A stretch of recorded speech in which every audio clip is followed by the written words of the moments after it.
The first time I came to Whidbey Island, about 15 minutes after I had been on the island, I had the most distinct sense that I was home. The people that you meet in the grocery store. The quiet. The quiet. The sound of the birds. Absolutely. Yes. I love Whidbey Island. It's my home, my true home, having grown up as an Air Force brat and lived all over the world.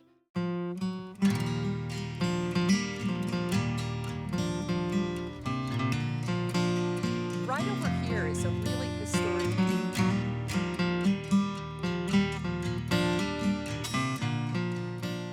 I wrote it in a way that I hope people understood how much I love Whidbey Island and what it means to me. I found that other people felt much as I did. They treasure it, they want to protect it, they want to share it, but at the same time they don't want that sharing to cause the things that makes it so wonderful for all of us to be destroyed or disrupted in any way. What I think is at stake is really the quality of life that is here on Whidbey Island. And I'm not sure most people are aware of the significance of the impact that we have on the entire environment here. I'm an old hippie and an activist from the 60s, and I had a fairly simple view of environmentalism in terms of white hats and black hats and who was good and who was bad.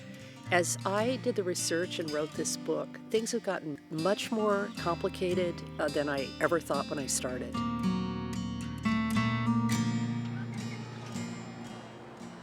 There are 15 special places in our book, and I could talk at length about any one of them, but I'd like to focus on Bayview.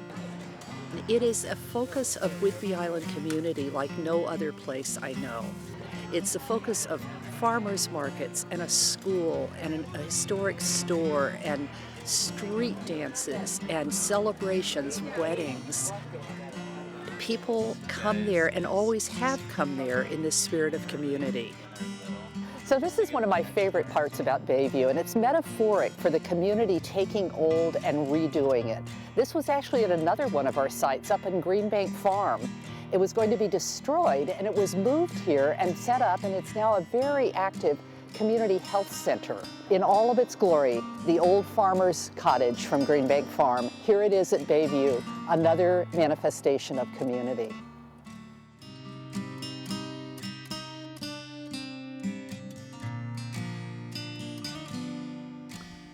Whidbey Island is the most amazing place. It was the home of the Snohomish tribal people for over 1,000 years when they came and they made their summer camps here and dug clams and built a little fort there to protect themselves. It's just about 1,500 feet off the shoreline here, but you can't get to it except when there's a really, really low tide. And you walk up onto the shelf of the island and you get onto this tiny little island. It's just magical. At one time it was well over an acre, and now it's about 250 feet by 400 feet. But there's just so much development around the island that shifts the sands and moves the water in a way that is taking it apart a little bit by little. The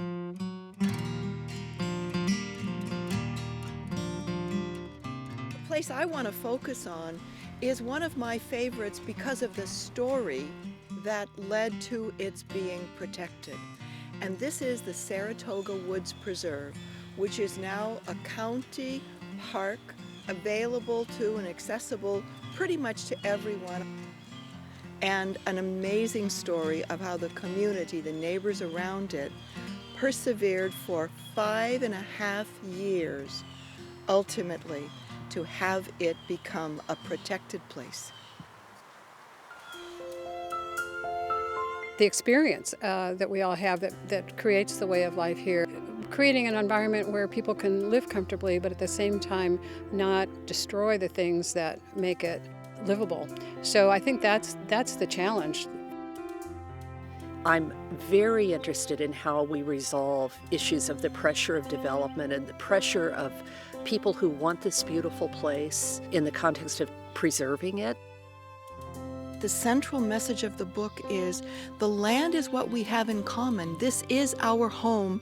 How do we take care of our home?